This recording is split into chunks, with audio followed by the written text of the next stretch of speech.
ना मानो होली है। ये कहानी है औरंगाबाद शहर की। औरंगाबाद में किशोर रघुनंदन सोसाइटी में फ्लैट लेकर रहता था। किशोर एक आईटी कंपनी में जॉब करता था। उसकी अभी तक शादी नहीं हुई थी, लेकिन उसकी सैकड़ों गर्लफ्रेंड्स थी।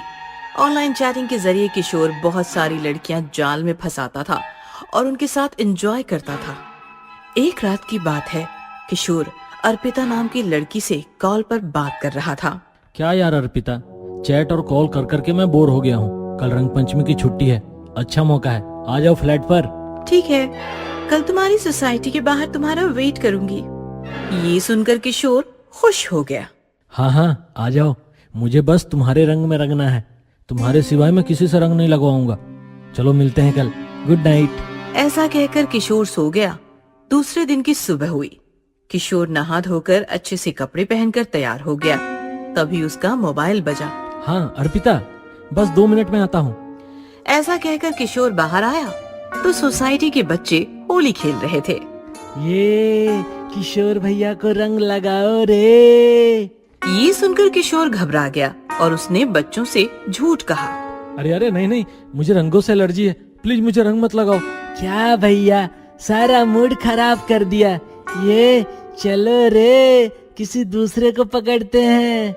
ऐसा कहकर बच्चे निकल गए और किशोर भी सोसाइटी के बाहर आया, लेकिन अर्पिता वहाँ थी ही नहीं। कमाल है, अर्पिता तो यहाँ है ही नहीं।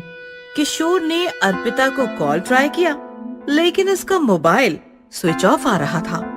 किशोर परेशान खड़ा सोचने लगा कि तभी उसे उसके कॉलेज फ्रेंड सैम का फोन आया। हेलो, हाँ बोलो सैम।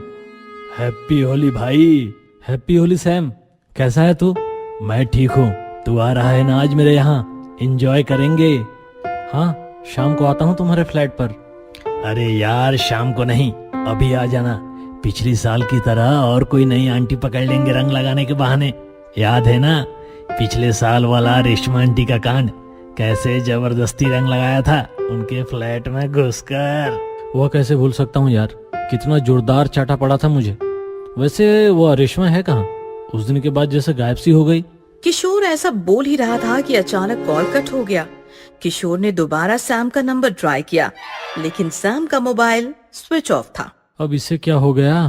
तभी अचानक किशोर की पीठ पर किसी ने हाथ रखा। किशोर झट से पीछे मुड़ा तो पीछे अर्पिता खड़ी थी। हाँ? क्या यार अर्पिता, कितना डर गया मैं। कहाँ गायब थी तुम? अब सारी बातें यहीं करनी है या ऊपर फ्लैट में भी जाना है? हाँ हाँ चलो, मेरे गाल कब से तुम्हारा इंतजार कर रहे हैं।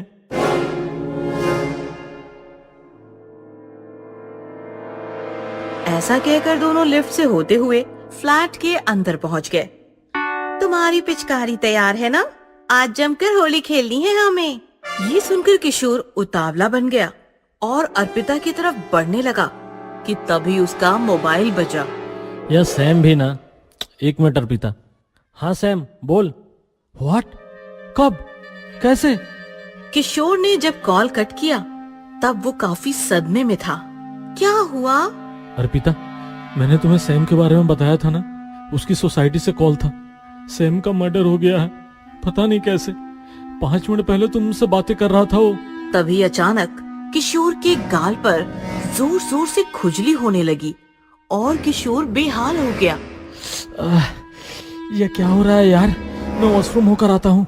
ऐसा कहकर किशोर वॉशरूम में गया और जैसे ही उसने आईने में देखा, उसकी सांसें रुक गई। उसका पूरा चेहरा खून से रंगा हुआ था। खून? खून कैसे?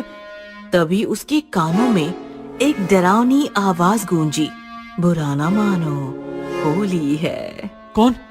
अर्पिता, क्यों मजाक कर रही हो? दोस्त मरा है मेरा, चेहरे से खून बह रहा है और तुम्हें मजाक सूझ रहा है?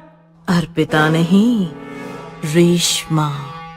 ऐसा कहकर एक भयानक भूतनी वॉशरूम में आ गई, जिसका चेहरा खून से रंगा हुआ था। अर्पिता, ये तुम्हें क्या हो गया? मैं अर्पिता नहीं, रेशमा हूँ, रेशमा।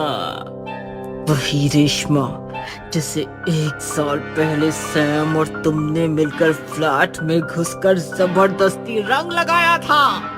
उसी रेशमा का भूत हूँ मैं और पिता का रूप लेकर तुझे तबाह करने आई हूँ। रेशमा आंटी, तुम मर चुकी हो? हाँ, मेरा पति मुझ पर शक करता था। तुम रंग लगाकर चले गए और उससे गलत फहमी हो गई। उसने मुझे मार मार कर मेरी जान ले ली। उसे और सैम को तो निपटा दिया मैंने। अब तुम्हारी बारी है। आंटी, माफ कर दो, गलती हो गई। लेकिन रेशमा नहीं मानने वाली थी। उसने किशोर को पकड़ लिया और अपने लंबे लंबे नुकीले नाखून और दांत बाहर निकालकर किशोर को नोच खाया और लहू लुहान करके मार डाला।